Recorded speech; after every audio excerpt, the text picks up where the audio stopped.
Hello everybody, Sawyer here. Today I'm going to be doing a review for Bad Samaritan. It is a thriller that's out right now, and I wanted to review it because I feel like it was a pretty decent movie. It's not the best movie in the world. I'm not going to say it is, but I thought it was a pretty decent, enjoyable movie, and it seems like it's something that it's not going to have a whole lot of coverage. It's not it's not like a huge movie. Not like Infinity, especially like in the Shadow of Infinity War. I feel like everything else that's not super big is just not going to get noticed. But you know, I figured I'd give you guys a rundown, and you can make a decision if you want to go watch it or not, or wait for Netflix or Movie Pass. I feel like it's a good Movie Pass movie. Like if you're just trying to make use of your Movie Pass and you know you've already seen like the really big budget movies like Infinity War or Rampage or whatever else is or Ready Player One, whatever's out right now, and you just want to watch something a little bit more rooted, and grounded, then this is a movie for you. Uh, so it basically stars David Tennant, best known for Doctor Who, but also a bunch of other stuff. And it is basically a crime, a serial killer kind of crime, thriller. I'm not gonna get too. I'm not gonna really give any spoilers out because this is a very new movie, and it's not like a high profile movie like Infinity War. So I feel like a lot of people probably haven't seen it, so I'm not gonna spoil it for anybody.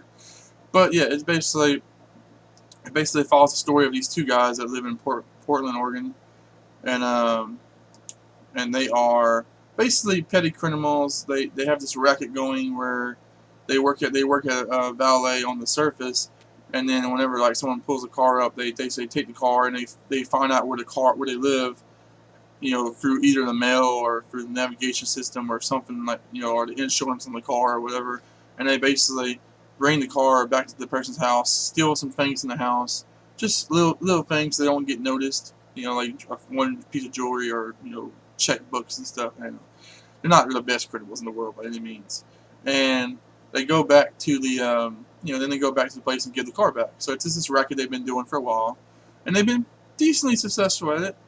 And where things kind of go south whenever the main character, it's his turn to go drive, and he goes to David Tennant's house, character's house, who's this really wealthy dude, really nice car, really big old house, and he finds there's a woman locked up in the basement part, or it's like secret kill room kind of area, and she's locked up against her will, tied up, chained up. He can't get her out in time because David Tennant's like inspecting his car back, and the chains are just too thick on the chair to break her out. So he leaves her, and he feels really bad about it. And the whole movie is basically him you know, trying to basically help her. He's trying to get the police to believe him. He's trying to get the FBI to believe him, and nobody really wants to take the case or whatever. And David Tennant, he figures out what's going on. And he basically plays his cat and mouse game with the guy. Basically systematically ruin the guy's life, in every way he can. It's very interesting. Um, I really like the things that stand out in this movie are David Tennant's performance. He's just really, really creepy and crazy, and think Kilgrave from Jessica Jones, but like tenfold. And I'm about to have to sneeze, and I'm sorry for that. Also, I really like the main character. He's really good.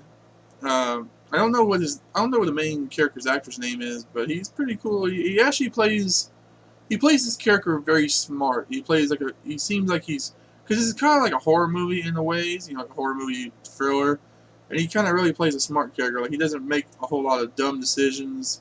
I mean, yeah, he's in a really bad situation, and they do a good job of making his character not feel like a real traditional hero. He feels more real because he's just an everyday guy that's trying to do the right thing, and he's not very good at fighting. He's not very good at like stealth, or these things that normally a hero in this kind of movie would be good at. Like he kind of sucks. Like he kind of sucks at saving the girl, like throughout the movie, and that's what I liked about this character is that he makes smart decisions, but he's still very unexperienced. He's still very out of his element, and this is something that he's not really suited to do, but he's trying to do it anyway because no one else is going to do it. Very interesting. Um, I like a lot of like the shots and stuff. They very just seem you know I don't know. It just really came together well, especially towards the back half of the movie. because they go to kind of a different set piece, and it's very much different and beautiful and very well done. And I think in that aspect, um, there's some decent action. It's not like a super actiony movie. There are a couple of good little fight scenes, but for the most part, it is a suspenseful thriller, and it does a really good job, especially the first half, of really building up suspense, really building up tension. Like is David Tennant going to figure out that this guy was in his house? Is he not? Is he, like is he going to get killed? Is he not going to get killed? It's really interesting. It's very intense, but I feel like the back half of the movie kind of loses some of that intensity in favor for just more like action and more like I feel like it's kind of like a horror slasher thriller at the beginning, and I feel like by the time it ends, it's kind of becomes more of an action movie, and I didn't really like that so much, but guys might have a different opinion on that, but I feel like it just kind of shifts a little bit in like the overall themes and tone of the movie by the time it ends, but yeah. I still enjoyed the movie though. It was fun. It was intenseful. David Tennant gives a great performance. He doesn't really talk a lot in the first half, but by the second half he starts kind of spilling his life story, and it's really interesting. And you get to learn his background as you go on, and it's kind of intriguing. Like his whole what do you call it? They call it MOs. His whole MO and his patterns and stuff, how he does things is really interesting. He's got some interesting character quirks that I liked.